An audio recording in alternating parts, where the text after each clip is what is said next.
ਕਾਂਗਰਸ 'ਚ ਪੁੱਟ, ਅਕਾਲੀ ਦਲ 'ਚ ਪੁੱਟ, ਆਮ ਆਦਮੀ 'ਚ ਪੁੱਟ, ਚਾਰ ਚਾਰ ਐਮਐਲਏ ਨਾਲ ਵੰਡੇ ਆ ਮੇਰੇ ਆ ਮੇਰੇ ਆ ਮੇਰੇ ਆ। ਇਹਨਾਂ ਨੂੰ ਤਾਂ ਆਪਣੀ ਕੁਰਸੀਆਂ ਬਚਾਉਣ ਦੀ ਪਈ ਆ। 4 ਸਾਲ ਹੋ ਗਏ ਆ ਪੰਜਾਬ ਸਰਕਾਰ ਚੱਲਦੀ ਨੂੰ। ਅੱਜ ਇਹਨਾਂ ਨੂੰ ਹਮਦਰਦੀ ਯਾਦ ਆਈ ਆ ਐਸੀਆਂ ਦੀ। ਇਹ ਦੱਸਣ 22-23 ਜ਼ਿਲ੍ਹੇ ਬਣ ਗਏ ਸਾਡੇ, ਕਿੰਨੇ ਸਾਡੇ ਡੀਸੀ ਲੱਗੇ ਆ, ਕਿੰਨੇ ਸਾਡੇ ਐਸਐਸਪੀ ਲੱਗੇ ਆ, ਕਿੰਨੇ ਸਾਡੇ ਕਮਿਸ਼ਨਰ ਲੱਗੇ ਆ, ਕਿੰਨੇ ਸਾਡੇ ਐਸਪੀ ਲੱਗੇ, ਕਿੰਨੇ ਡਿਪਟੀ ਲੱਗੇ ਆ। ਸਾਡੇ ਬੰਦਿਆਂ ਨੂੰ ਤਾਂ ਉੱਥੇ ਲਾਉਂਦੇ ਆ। ਚੱਲ ਤੂੰ ਐਸੇ ਸਟੋਰ ਦਾ ਤਾਂ ਮਲਪੀ ਦਾ ਚੌਂਕ ਖਿਆਲ ਰੱਖਣਾ ਆ, ਤੂੰ ਤਾਂ ਚੌਂਕੀਦਾਰ ਦਾ ਖਿਆਲ ਰੱਖਣਾ। ਸਿਰਫ ਇੱਕ ਫਾਰਮੈਲਿਟੀ ਤੌਰ 'ਤੇ ਉਹ ਰਾਹਾਂ ਉਹਨਾਂ ਨੂੰ ਵਰਤ ਰਹੇ ਆ। ਜੇ ਕਿਸੇ ਨੂੰ ਲਾਉਂਦੇ ਵੀ ਆ ਤੈਨੂੰ ਚੱਲਣ ਦਿੰਦੇ। ਐਸੀ ਸਮਾਜ ਦੇ ਬੱਚਿਆਂ ਦਾ 64 ਕਰੋੜ ਰੁਪਈਆ ਇਹ ਪਾਪੀ ਡਾਕੂ ਸਿੰਘ ਧਰਮਸੋਤ, ਮੈਂ ਸਾਧੂ ਸਿੰਘ ਨਹੀਂ ਕਹੂੰ, ਸਾਧੂ ਨਾਮ ਬੜਾ ਸੁੱਚਾ ਸੁੱਚਾ ਆ, ਡਾਕੂ ਸਿੰਘ ਧਰਮਸੋਤ ਖਾ ਗਿਆ ਆ। ਲੋਕ ਸਿਆਣੇ ਹੋ ਗਏ ਆ, ਲੋਕ ਸਮਝ ਗਏ ਇਹਨਾਂ ਦੀ ਨੀਤੀਆਂ ਨੂੰ। ਹੁਣ ਲੋਕ ਇਹਨਾਂ ਦੇ ਭਾਚੇ ਵਿੱਚ ਨਹੀਂ ਆਉਂਦੇ। ਲੋਕ ਬੀਜੇਪੀ ਨਾਲ ਖੜਨਗੇ, ਖੜੇ ਆ, ਔਰ ਸਰਕਾਰ ਬਣਾਏਗੀ। ਬੀਜੇਪੀ ਦੇ ਨਾਲ ਸਹਿਯੋਗ ਕਰਨਗੇ। ਬੀਜੇਪੀ ਨੂੰ ਇਸ ਵਾਰ ਜਿਹੜਾ ਕਮਲ ਦਾ ਫੁੱਲ ਆ ਉਹ ਪੰਜਾਬ 'ਚ ਖਿਲੇਗਾ। ਬੀਜੇਪੀ ਦਾ ਘਰ ਦਾ ਇਤਫਾਕ ਜਿਹੜਾ ਨਾ, ਏਕਤਾ ਜਿਹੜੀ ਉਹ ਬਿਲਕੁਲ ਬਰਕਰਾਰ ਆ। ਇਹ ਸਾਡੀ ਏਕਤਾ, ਸਾਡਾ ਇਤਫਾਕ, ਸਾਡੀ ਜਿਹੜੀ ਸਾਫ ਸੁਥਰੀ ਛਵੀ ਆ, ਸਾਡਾ ਜਿਹੜਾ ਅਨੁਸ਼ਾਸਨ ਸਾਫ ਸੁਥਰਾ, ਇਹਦੇ ਆਧਾਰ 'ਤੇ ਅਸੀਂ ਜਿਹੜੀ ਆ ਪੰਜਾਬ 'ਚ 2022 ਦੀ ਸਰਕਾਰ ਬਣਾਵਾਂਗੇ। ਮੈਂ ਧਰਮਿੰਦਰ ਸੋਂਦੀ ਔਰ ਤੁਸੀਂ ਦੇਖ ਰਹੇ ਹੋ ਨਿਊਜ਼ 24 ਪੰਜਾਬ। ਅੱਜ ਅਸੀਂ ਗੱਲ ਕਰਾਂਗੇ ਮਾਝੇ ਦੇ ਜਰਨੈਲ ਸਰਦਾਰ ਸੰਤੋਖ ਸਿੰਘ ਗਮਟਾਲਾ ਜੀ, ਜਿਹੜੇ ਕਿ ਨੈਸ਼ਨਲ ਭਾਜਪਾ ਦੇ ਰਾਸ਼ਟਰੀ ਸਕੱਤਰ ਵੀ ਨੇ। ਗਮਟਾਲਾ ਜੀ, ਅੱਜ ਦਾ ਜਿਹੜਾ ਮੇਨ ਮੁੱਦਾ ਆਪਾਂ ਬੈਠੇ ਹਾਂ, ਬਠਿੰਡਾ ਦੇ ਵਿੱਚ ਇੱਕ ਗ੍ਰੰਥੀ ਸਾਹਿਬ ਦੇ ਪਰਚਾ ਜਿਹੜਾ ਕਿੱਥੋਂ ਤੱਕ ਜਾਇਜ਼ ਹੈ? ਸਭ ਤੋਂ ਪਹਿਲਾਂ ਤੁਹਾਡੇ ਚੈਨਲ ਦਾ ਅਤੇ ਸੁਣਨ ਵਾਲੇ ਸਰੋਤਿਆਂ ਦਾ ਧੰਨਵਾਦ। ਜੀ ਆਇਆਂ ਨੂੰ, ਵੈਲਕਮ। ਜਿਹੜੀ ਦੇਵੀ ਤਲਾਬ ਬਠਿੰਡੇ ਗੁਰਦੁਆਰੇ 'ਚ ਅਰਦਾਸ ਦੀ ਗੱਲ ਤੁਸੀਂ ਕੀਤੀ ਆ, ਵੇਖੋ ਉਹ ਤਾਂ ਸ੍ਰੀ ਕਾਂਗਰਸ ਦੀ ਬੁਲਾਹਟ ਆ। ਉਹਨਾਂ ਨੂੰ ਇਹ ਬਰਦਾਸ਼ਤ ਨਹੀਂ ਹੋਇਆ ਵੀ ਕੋਈ ਸਿੱਖ ਮੋਦੀ ਸਾਹਿਬ ਦੀ ਚੜ੍ਹਦੀ ਕਲਾ ਵਾਸਤੇ ਜਾਂ ਸਿਹਤਯਾਬੀ ਵਾਸਤੇ ਅਰਦਾਸ ਕਰਦਾ ਆ। ਦੁੱਖ ਤੋਂ ਜ਼ਿਆਦਾ ਇਸ ਗੱਲ ਦਾ ਹੋਇਆ ਵੀ ਜਿਹੜਾ ਭਾਰਤੀ ਜਨਤਾ ਪਾਰਟੀ ਨੇ ਐਲਾਨ ਕੀਤਾ ਆ ਵੀ ਇਸ ਵਾਰ 22 ਦੀ ਇਲੈਕਸ਼ਨ ਦੇ ਵਿੱਚ ਕੋਈ ਐਸੀ ਜਿਹੜਾ ਆ ਉਹ ਆਉਣ ਵਾਲਾ ਸੀਐਮ ਹੋਵੇਗਾ। ਉਹਨਾਂ ਨੂੰ ਪਤਾ ਆ ਵੀ ਬੀਜੇਪੀ ਜੋ ਕਹਿੰਦੀ ਉਹ ਕਰਦੀ ਆ। ਔਰ ਜਿਹੜਾ ਅੱਜ ਦਾ ਇਹ ਮੁੱਦਾ ਲੈ ਕੇ ਚੱਲੀ ਹੈ ਬੀਜੇਪੀ ਐਸੀ ਸੀਐਮ ਬਣਾਉਣ ਵਾਸਤੇ, ਉਹ ਬਿਲਕੁਲ ਕਨਫਰਮ ਆ। ਧੜ ਲੋਕ ਬੀਜੇਪੀ ਨਾਲ ਜੁੜ ਰਹੇ ਆ ਔਰ ਬੀਜੇਪੀ ਨਾਲ ਪਿਆਰ ਕਰਦੇ ਆ, ਬੀਜੇਪੀ ਜੁਆਇਨ ਕਰ ਰਹੇ ਆ। ਉਸ ਸਿੱਖ ਨੇ ਇਹ ਸਾਰਾ ਕੁਝ ਵੇਂਦਿਆ ਹੋਇਆ ਇਹ ਐਲਾਨ ਨੂੰ ਮੁੱਖ ਰੱਖ ਕੇ ਆਪਣੇ ਮਹਿਬੂਬ ਨੇਤਾ ਦੀ ਚੜ੍ਹਦੀ ਕਲਾ ਵਾਸਤੇ ਅਰਦਾਸ ਕਰਤੀ। ਅਤੇ ਕੀ ਮਾੜਾ ਕੀਤਾ? ਨਾ ਤਾਂ ਉਹਨੇ ਕੋਈ ਬਾਣੀ ਨਾਲ ਤੋੜ ਮਰੋੜ ਕੀਤੀ, ਨਾ ਕਿਸੇ ਦੀ ਸ਼ਾਨ ਦੇ ਖਿਲਾਫ ਕੋਈ ਗੱਲ ਕੀਤੀ, ਔਰ ਨਾ ਹੀ ਕੋਈ ਅਜਿਹਾ ਸ਼ਬਦ ਵਰਤਿਆ ਜਿਹੜਾ ਕੋਈ ਚੰਗਾ ਨਾ ਲੱਗਦਾ ਹੋਵੇ। ਅਰਦਾਸ ਕਰਨ ਦਾ ਹਰ ਇੱਕ ਨੂੰ ਹੱਕ ਆ, ਉਹ ਚਾਹੇ ਆਪਣੇ ਭਲੇ ਲਈ ਕਵੇ ਜਾਂ ਸਰਬੱਤ ਦੇ ਭਲੇ ਲਈ ਕਵੇ ਜਾਂ ਕਿਸੇ ਦੀ ਚੜ੍ਹਦੀ ਕਲਾ ਵਾਸਤੇ ਕਵੇ। ਬਾਬਾ ਨਾਨਕ ਜੀ ਨੇ ਸਰਬੱਤ ਦੇ ਭਲੇ ਦੀ ਗੱਲ ਕੀਤੀ ਸੀ। ਉਹਨੇ ਤਾਂ ਸਿਰਫ ਇੱਕ ਪ੍ਰਧਾਨ ਮੰਤਰੀ ਨਰਿੰਦਰ ਮੋਦੀ ਜੀ ਦੀ ਭਲੇ ਦੀ ਗੱਲ ਕੀਤੀ ਆ। ਪਰ ਇਹਨਾਂ ਨੂੰ ਬਰਦਾਸ਼ਤ ਕਿਉਂ ਨਹੀਂ ਹੋਇਆ ਕਿ ਆਉਣ ਵਾਲਾ 22 ਦਾ ਜਿਹੜਾ ਸੀਐਮ ਆ ਉਹ ਐਸੀ ਸਮਾਜ ਦੇ ਸਿੱਖ ਵੱਲੋਂ ਜਿਹੜੀ ਅਰਦਾਸ ਕੀਤੀ ਉਹ ਚੁੱਭੀ ਨਾ। ਤੁਹਾਨੂੰ ਲੱਗਦਾ ਕਿ ਆਉਣ ਵਾਲੇ 2022 ਦੇ ਇਲੈਕਸ਼ਨਾਂ 'ਚ ਭਾਜਪਾ ਆਪਣੀ ਸਰਕਾਰ ਇੱਥੇ ਕਾਇਮ ਕਰ ਲਏਗੀ? ਕਿਉਂਕਿ ਹਾਲਾਤ ਇਸ ਵੇਲੇ ਜੋ ਨਜ਼ਰ ਆ ਰਹੇ ਆ, ਕਿਸਾਨਾਂ ਦਾ ਮੁੱਦਾ ਇਸ ਵੇਲੇ ਬਹੁਤ ਵੱਡਾ ਮੁੱਦਾ ਆ। 1 ਸਾਲ ਹੋਣ ਲੱਗਾ ਉਹਨਾਂ ਨੂੰ ਆਪਣੇ ਐਜੀਟੇਸ਼ਨ ਤੋਂ। ਇਹ ਕਾਲੇ ਜਿਹੜੇ 3 ਕਾਨੂੰਨ ਹੈ, ਇਹ ਕੁਛ ਬਾਧਾ ਬਣਨਗੇ, ਇਹ ਰੁਕਾਵਟ ਪੈਦਾ ਕਰਨਗੇ, ਇਸ ਤਰ੍ਹਾਂ ਦਾ ਕੁਛ ਤੁਹਾਨੂੰ ਲੱਗਦਾ? ਇਸ ਹਾਲਾਤਾਂ ਦੇ ਵਿੱਚ ਤੁਸੀਂ ਸਰਕਾਰ ਬਣਾ ਲਓਗੇ 2022 'ਚ? ਬਿਲਕੁਲ ਜੀ, ਬਿਲਕੁਲ। ਥੋੜ੍ਹੇ ਦਿਨ ਪਹਿਲਾਂ ਲੋਕਲ ਬਾਡੀ ਦੀ ਚੋਣਾਂ ਹੋਈਆਂ, ਤੁਸੀਂ ਵੇਖਿਆ ਹੋਏਗਾ। ਸਾਨੂੰ ਇਹਨਾਂ ਝੰਡੇ ਨਹੀਂ ਲਾਉਣ 'ਤੇ, ਸਾਨੂੰ ਇਸ਼ਤਿਹਾਰ ਨਹੀਂ ਲਾਉਣ 'ਤੇ, ਸਾਨੂੰ ਰੈਲੀਆਂ ਨਹੀਂ ਕਰਨ 'ਤੇ, ਸਾਨੂੰ ਪ੍ਰਚਾਰ ਨਹੀਂ ਕਰਨ 'ਤਾ ਭਾਰਤੀ ਜਨਤਾ ਪਾਰਟੀ 3 ਨੰਬਰ 'ਤੇ ਆਈ। ਜ਼ਾਲਮ ਸਰਕਾਰ ਜਿਹਨੇ ਸਾਰੀ ਕਾਨੂੰਨ ਦੀ ਧੱਜੀਆਂ ਉਡਾਈਆਂ, ਸਾਡੇ ਲੋਕਾਂ ਦੇ ਪਰਚੇ ਰੱਦ ਕਰਾਏ, ਸਾਨੂੰ ਪਰਚੇ ਨਹੀਂ ਭਰਨ 'ਤੇ, ਉਹ ਪਹਿਲੇ ਨੰਬਰ 'ਤੇ ਆਏ। ਦੂਜੇ ਨੰਬਰ 'ਤੇ ਅਕਾਲੀ ਦਲ ਆਇਆ ਅਤੇ ਭਾਰਤੀ ਜਨਤਾ ਪਾਰਟੀ 3 ਨੰਬਰ 'ਤੇ ਹੀ। ਝਾੜੂ ਵਾਲੇ ਜਿਹੜੇ ਫੜਾ ਮਾਰਦੇ, ਜਿਹਨਾਂ ਤੋਂ 20 ਐਮਐਲਏ ਆ, ਸਾਡੇ ਕੋਲ 2 ਐਮਐਲਏ ਪੰਜਾਬ ਦੇ ਵਿੱਚ, 2 ਵਾਲੇ 3 ਨੰਬਰ 'ਤੇ ਜਿਹੜੇ 20 ਵਾਲੇ ਆ ਚੌਥੇ ਨੰਬਰ ਤੇ। ਇੱਥੋਂ ਸਾਨੂੰ ਮਹਿਸੂਸ ਆ ਵੀ ਆਉਣ ਵਾਲਾ ਜਿਹੜੀ 22 ਦੀ ਇਲੈਕਸ਼ਨ ਹੈ ਇਹ 'ਚ ਸ਼ੋਰ ਬੀਜੇਪੀ ਦਾ ਹੀ ਸੀਐਮ ਹੋਵੇਗਾ। ਔਰ ਜਦੋਂ ਗੱਲ ਆ ਗਈ ਸ਼ਡਿਊਲ ਕਾਸਟ ਦੀ ਤਾਂ ਸਾਡੇ ਸਮਾਜ 'ਚ ਇੰਨਾ ਕੁ ਚਾਅ ਆ, ਇੰਨਾ ਉਤਸ਼ਾਹ ਆ, ਲੋਕ ਧੜਾ ਧੜ ਬੀਜੇਪੀ 'ਚ ਜੁੜ ਰਹੇ ਆ। ਔਰ ਇਸ ਗੱਲ ਨੂੰ ਜਥੇਬੰਦੀਆਂ ਜਿਹੜੀ ਸਾਡੇ ਨਾਲ ਜੁੜ ਰਹੀਆਂ ਆ ਉਹ ਕਹਿ ਰਹੀਆਂ ਤੁਸੀਂ ਤਕੜੇ ਹੋ, ਤੁਹਾਡੇ ਨਾਲ ਆ। ਅਤੇ ਸ਼ੋਰ ਹੀ ਕਹਿ ਰਹੇ ਵੀ ਬੀਜੇਪੀ ਦੀ ਸਰਕਾਰ ਜਿਹੜੀ ਆ 22 'ਚ ਬਣ ਜਾ ਰਹੀ ਆ। ਜਿਹੜੀ ਗੱਲ ਤੁਸੀਂ ਕੀਤੀ ਕਿਸਾਨਾਂ ਦੀ, ਇਹ ਕਿਸਾਨ ਜਿਹੜੇ ਉੱਥੇ ਬੈਠੇ ਆ ਉਹ ਅਕਾਲੀ ਦਲ ਦੇ ਬੰਦੇ, ਉਹ ਕਾਂਗਰਸ ਦੇ ਬੰਦੇ। ਜਿਹੜੇ ਅਸਲੀ ਕਿਸਾਨ ਆ ਉਹ ਤਾਂ ਵਿਚਾਰੇ ਆਪਣੇ ਘਰਾਂ 'ਚ ਬੈਠੇ ਆ। ਕਿਸਾਨਾਂ ਦਾ ਮਸਲਾ ਹੱਲ ਚੁੱਕਾ ਆ। ਇਹ ਜਿਹੜੇ ਸ਼ੈਤਾਨ ਹੈ ਨਾ, ਸ਼ੈਤਾਨ, ਇਹਨਾਂ ਦਾ ਮਸਲਾ ਨਹੀਂ ਹੱਲ ਹੋਇਆ ਕਿਉਂਕਿ ਲਾਲ ਝੰਡੇ ਵਾਲਿਆਂ ਨੂੰ ਕੋਈ ਪੁੱਛਦਾ ਨਹੀਂ। ਅੱਜ ਉਹਨਾਂ ਦੀ ਚੌਧਰ ਚੱਲਣ ਦੀ ਆ, ਉਹਨਾਂ ਨੂੰ ਫੰਡ ਆਉਣ ਡੇ ਆ, ਉਹ ਆਪਣੇ ਜਿੰਦਾਬਾਦ ਮੁਰਦਾਬਾਦ ਕਰਕੇ ਆਪਣੀ ਕਮਾਈ ਕਰ ਰਹੇ ਆ।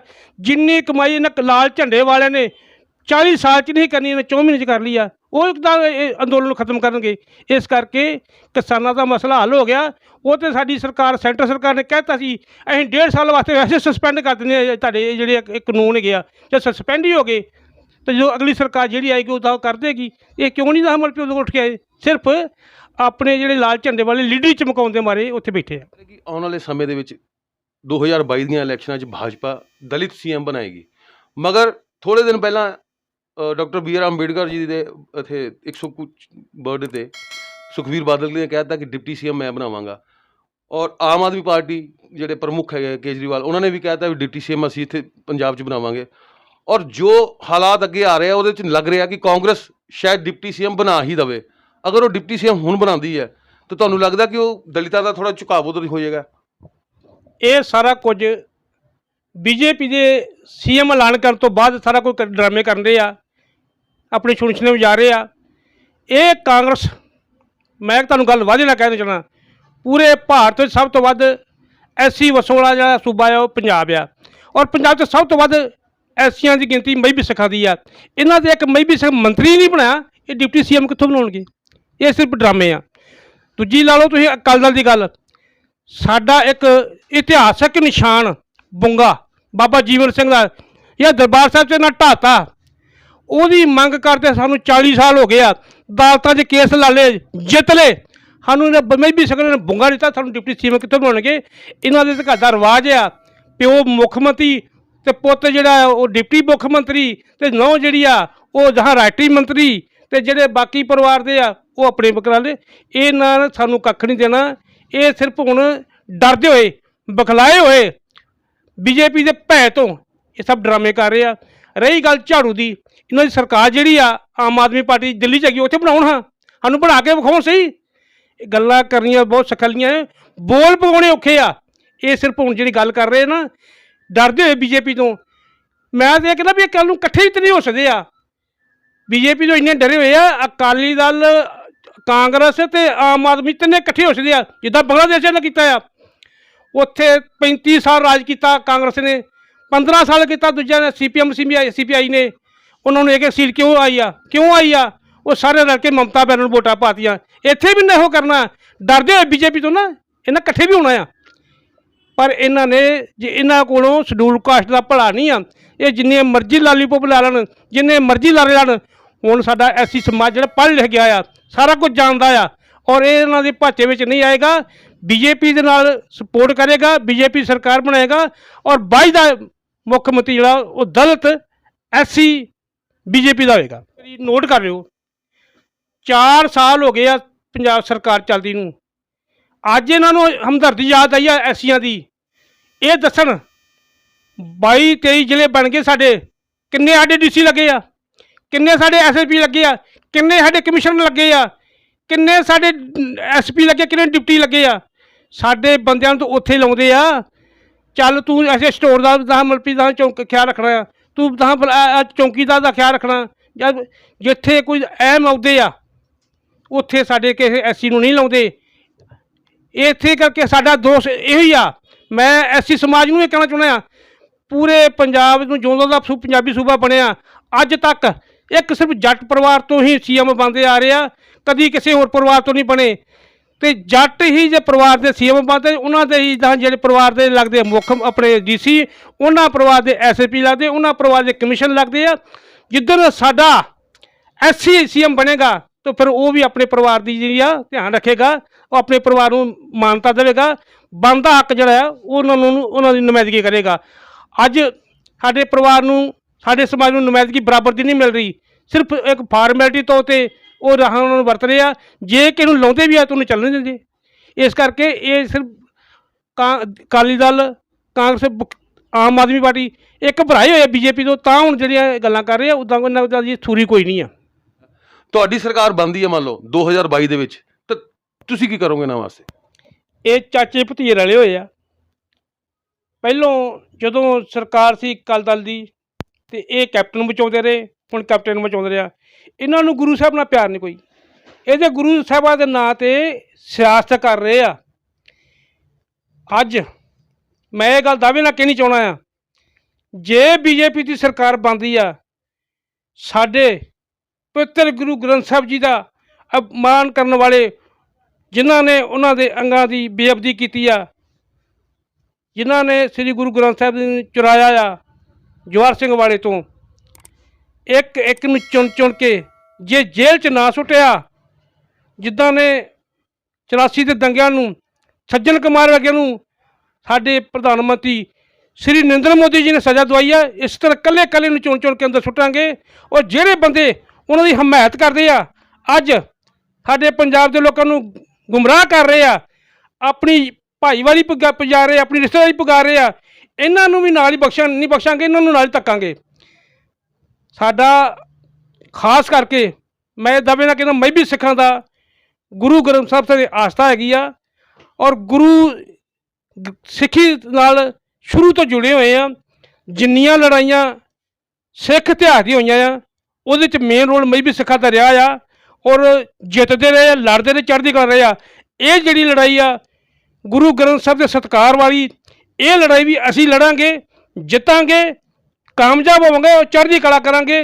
ਇੱਕ ਵਾਰ ਸਰਕਾਰ ਆਉਣ ਦਿਓ, ਇਹਨਾਂ ਸਾਰਿਆਂ ਨੂੰ ਧੂ ਕੇ ਜੇ ਜੇਲ੍ਹ ਨਾ ਸੁੱਟਿਆ ਤਾਂ ਤੁਸੀਂ, ਮੈਂ ਇਹ ਸਿਆਸਤ ਛੱਡ ਦੂੰਗਾ। ਮੈਂ ਤੁਹਾਡੇ ਚੈਨਲ ਦੇ ਮਾਧਿਅਮ ਤੋਂ ਇੱਕ ਗੱਲ ਹੋਰ ਜ਼ਰੂਰ ਕਹਿਣੀ ਚਾਹੁੰਦਾ ਹਾਂ, ਜਿਹੜਾ ਸਾਡੇ ਪੰਜਾਬ ਨੂੰ 6ਵਾਂ ਦਰਿਆ ਨਸ਼ਿਆਂ ਦਾ ਰੁੜੀ ਜਾਂਦਾ ਆ, ਸਾਡੇ ਨੌਜਵਾਨਾਂ ਦੀ ਜਵਾਨੀ ਰੁੜੀ ਜਾਂਦਾ ਆ, ਔਰ ਇਹ ਜਿਹੜੇ ਅੱਜ ਨਸ਼ਾ ਮਾਫੀਏ, ਟਰਾਂਸਪੋਰਟ ਮਾਫੀਏ, ਕੇਬਲ ਮਾਫੀਏ, ਭੂਮੀ ਮਾਫੀਏ, ਮਾਈਨਿੰਗ ਮਾਫੀਏ ਬਣੇ ਨਾ, ਇਹਨਾਂ ਸਾਰਿਆਂ ਨੂੰ ਨੱਥ ਪਾਵਾਂਗੇ ਔਰ ਇਹਨਾਂ ਨੂੰ ਜੇਲ੍ਹਾਂ ਸੁੱਟਾਂਗੇ। ਇਹ ਜਿਹੜਾ ਗੁਰੂਆਂ ਪੀਰਾਂ ਦਾ ਪੰਜਾਬ, ਗੁਰੂਆਂ ਪੀਰਾਂ ਦੀ ਧਰਤੀ ਜਿਹੜੀ ਆ, ਇਹਨੂੰ ਗੁਜਰਾਤ ਮਾਡਲ ਬਣਾਵਾਂਗੇ। ਇੱਥੇ ਨਸ਼ੇ ਦਾ ਨਾਂ ਤੱਕ ਨਹੀਂ ਰਹਿਣ ਦੇਵਾਂਗੇ। ਨਸ਼ਾ ਬਿਲਕੁਲ ਪੰਜਾਬ 'ਚ ਬੰਦ ਹੋਵੇਗਾ, ਔਰ ਇਹ ਜਿਹੜੇ ਆ ਨਸ਼ਾ ਦੇ ਸੌਦਾਗਰ ਜਿਹੜੇ ਆ, ਜਿਨ੍ਹਾਂ ਦੀ ਸਹਿ 'ਤੇ ਨਸ਼ਾ ਵਿਕ ਰਿਹਾ, ਅੱਜ ਤੁਸੀਂ ਵੇਖ ਲਓ 120-25 ਬੰਦੇ ਅੰਮ੍ਰਿਤਸਰ ਅਤੇ ਗੁਰਦਾਸਪੁਰ ਅਤੇ ਤਰਨਤਾਰਨ 'ਚ ਮਰੇ ਆ। ਉਹ ਜਿੰਨਾ ਸ਼ਰਾਬ ਜਿਹੜੀ ਜਾਂਦੀ ਸੀ, ਸਾਰੀ ਕਾਂਗਰਸੀਆਂ ਦੇ ਬੰਦੇ ਸੀ ਇਹਨਾਂ ਦੀ, ਇਹਨਾਂ ਨੇ ਉਹਨਾਂ 'ਤੇ ਕੋਈ ਕਾਰਵਾਈ ਨਹੀਂ ਕੀਤੀ। ਪਰ ਮੈਂ ਇਹ ਗੱਲ ਵੱਧ ਕਹਿੰਦਾ, ਜਦੋਂ ਮੁੱਖ ਮੰਤਰੀ ਬਣਦਾ ਬੀਜੇਪੀ ਦਾ, ਅਤੇ ਜੇ ਇਹ ਸਾਰੇ ਬੰਦੇ ਅੰਦਰ ਨਾ ਗਏ ਨਾ, ਤਾਂ ਤੁਸੀਂ ਭੁੱਲ ਜਾਓਗੇ ਵੀ ਕਿ ਸਰਕਾਰ ਆਈ ਬੀਜੇਪੀ ਦੀ। ਅਸੀਂ ਇੱਥੇ ਨੌਜਵਾਨ ਜਿਹੜੇ ਆ, ਉਹਨਾਂ ਨੂੰ ਸਪੋਰਟਸ ਨਾਲ ਜੋੜਨਾ, ਉਹਨਾਂ ਨੂੰ ਰੁਜ਼ਗਾਰ ਨਾਲ ਜੋੜਨਾ, ਉਹਨਾਂ ਨੂੰ ਫ੍ਰੀ ਕੁਆਲੀਫਿਕੇਸ਼ਨ ਦੇਣੀ ਆ, ਬਜ਼ੁਰਗਾਂ ਨੂੰ ਫ੍ਰੀ ਅਸੀਂ ਆਪਣਾ ਮੈਡੀਕਲ ਦੇਣੀ ਆ, ਅਸੀਂ ਕਾਰੋਬਾਰ ਜਿਹੜੇ ਆ ਉਹਨਾਂ 'ਤੇ ਲਾਉਣਾ ਬੱਚਿਆਂ ਨੂੰ। ਸਾਡੇ ਬੱਚੇ ਤਾਂ ਤਾਂ ਤੁਰੇ ਜਾਂਦੇ ਆ ਬਾਹਰ ਵਿਦੇਸ਼ਾਂ ਨੂੰ, ਇੱਥੇ ਪੜ੍ਹਦੇ ਆ, ਪੜ੍ਹ ਕੇ ਜਾਂਦੇ ਵਿਦੇਸ਼ਾਂ ਦਾ। ਸਾਡੇ ਦੇ ਪੰਜਾਬ ਦਾ ਕੀ ਫਾਇਦਾ ਆ? ਅਸੀਂ ਪੰਜਾਬ ਨੂੰ ਫਿਰ ਉਸੇ ਲੈਵਲ 'ਤੇ ਲਿਆਵਾਂਗੇ ਜਿੱਥੇ ਪਹਿਲੇ ਸੀ ਸੋਨੇ ਦੀ ਚਿੜੀਆ ਕੀਤੀ, ਸੋਨੇ ਚਿੜੀਆ ਬਣਾ ਕੇ ਵਿਖਾਵਾਂਗੇ। ਇੱਕ ਵਾਰ ਸਾਨੂੰ ਮੌਕਾ ਮਿਲਣ ਦਿਓ, ਇਹ ਦੱਸਾਂਗੇ ਵੀ ਰਾਜ ਕਿਵੇਂ ਹੁੰਦਾ ਆ।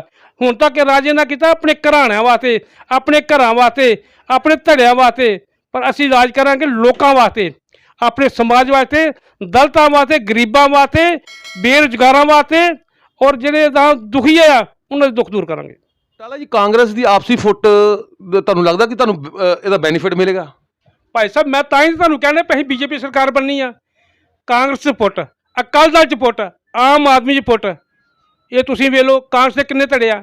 ਬਾਜਵਾ ਵੱਖਰਾ, ਸਿੱਧੂ ਵੱਖਰਾ, ਚੰਨੀ ਵੱਖਰਾ, ਧਰਮਸੋਤ ਵੱਖਰਾ, ਕੈਪਟਨ ਵੱਖਰਾ, 4-4 ਐਮਐਲਏ ਨਾਲ ਵੰਡੇ ਆ। ਆ ਮੇਰੇ ਆ, ਆ ਮੇਰੇ ਆ, ਮੇਰੇ ਆ। ਇਹਨਾਂ ਨੂੰ ਤਾਂ ਆਪਣੀ ਕੁਰਸੀਆਂ ਬਚਾਉਣ ਦੀ ਪਈ ਆ। ਉਹ ਸਾਰੇ ਜਦ ਲੱਗੇ ਆ ਵੀ ਮੈਨੂੰ ਕੁਰਸੀ ਮਿਲ ਜੇ, ਮੈਨੂੰ ਕੁਰਸੀ ਮਿਲ ਜੇ, ਮੈਨੂੰ ਕੁਰਸੀ ਮਿਲ ਜੇ। ਅਤੇ ਇਹਨਾਂ ਵਾਸਤੇ, ਪੰਜਾਬ ਵਾਸਤੇ ਨਹੀਂ, ਸਮਾਜ ਵਾਸਤੇ ਨਹੀਂ, ਲੋਕਾਂ ਵਾਸਤੇ ਨਹੀਂ ਸੋਚ ਰਹੇ, ਉਹ ਸਿਰਫ ਕੁਰਸੀ ਬਚਾਉਣ ਲਈ ਸੋਚੇ ਆ। ਉਸੇ ਤਰ੍ਹਾਂ ਅਕਾਲੀ ਦਲ ਦੀ ਗੱਲ ਲਾ ਲਓ, ਢੀਂਡਸਾ ਗਿਆ, ਬ੍ਰਹਮਪੁਰਾ ਗਿਆ, ਰਤਨ ਸਿੰਘ ਅਜਨਾਲਾ ਗਿਆ, ਕਿੰਨੇ MP ਔਰ MLA ਸਾਡੇ ਸੰਪਰਕ 'ਚ ਹੈਗੇ ਆ ਜਿਹੜੇ BJP ਜੁਆਇਨ ਕਰਨ ਨੂੰ ਬੈਠੇ ਆ। ਇਹ ਅੱਜ ਦਾ ਸਰਕਾਰ ਐਲਾਨ ਕਰਦੀ ਆ ਤੇ ਇਹ ਸਾਰੇ ਸਾਡੇ ਨਾਲ ਆਉਣ ਨੂੰ ਤਿਆਰ ਆ। ਸਾਡੀ ਵੱਡੀ ਆ ਜਿਹੜੀ ਹਾਈ ਕਮਾਨ ਨਾ ਭਾਜਪਾ ਦੀ, ਉਹਨਾਂ ਦੇ ਸੰਪਰਕ ਸਾਰੇ ਹੈਗੇ ਆ। ਇਸੇ ਤਰ੍ਹਾਂ ਤੁਸੀਂ ਲਾ ਲਓ ਗੱਲ ਝਾੜੂ ਦੀ, 20 MLA ਸੀ, 4 ਧੜੇ ਵੀ ਅੱਜ ਬਣ ਗਏ ਆ। ਰਹਿ ਕੇ ਪਿੱਛੇ ਗਿਆ, ਸਿਰਫ ਇੱਕ ਨਾਂ ਰਹਿ ਗਿਆ ਵੀ ਇਹ ਆਮ ਦੇ ਪਾਰਟੀ ਦੇ ਬੰਦੇ ਹੈਗੇ ਆ। ਤਿਲੇ ਤਿਲੇ ਵਾਂਗੂ ਖਿਲਰੇ ਹੋਏ ਆ। BJP 'ਚ ਇਹ ਚੀਜ਼ ਤੁਹਾਨੂੰ ਮਿਲੇਗੀ, BJP ਚਾਹੇ ਉਹ 10 ਆ ਜਾਂ 20 ਆ, 50 ਆ, 100 ਆ, ਇੱਕ ਮੁੱਠ ਔਰ ਇਕੱਠੇ। BJP 'ਚ ਘਰ ਦੀ ਪੁੱਟਰੀਆਂ, ਬੰਦੇ ਨੂੰ ਬਾਹਰੋਂ ਮਾਰ ਪਵੇ ਤੇ ਉਹ ਘਰ ਨੂੰ ਭੱਜਦਾ, ਜਦੋਂ ਘਰੋਂ ਮਾਰ ਪੈਣਾ ਪੈਣਾ ਫਿਰ ਕੋਈ ਟਿਕਾਣਾ ਨਹੀਂ ਹੁੰਦਾ। ਹੁਣ ਇਹਨਾਂ ਦਾ ਟਿਕਾਣਾ ਕੋਈ ਨਹੀਂ ਆ।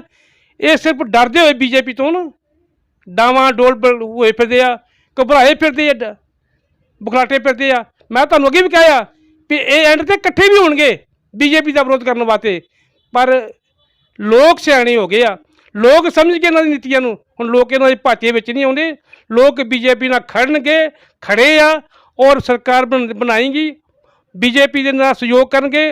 BJP ਨੂੰ ਇਸ ਵਾਰ ਜਿਹੜਾ ਕਮਲ ਦਾ ਫੁੱਲ ਆ ਉਹ ਪੰਜਾਬ 'ਚ ਖਿਲੇਗਾ।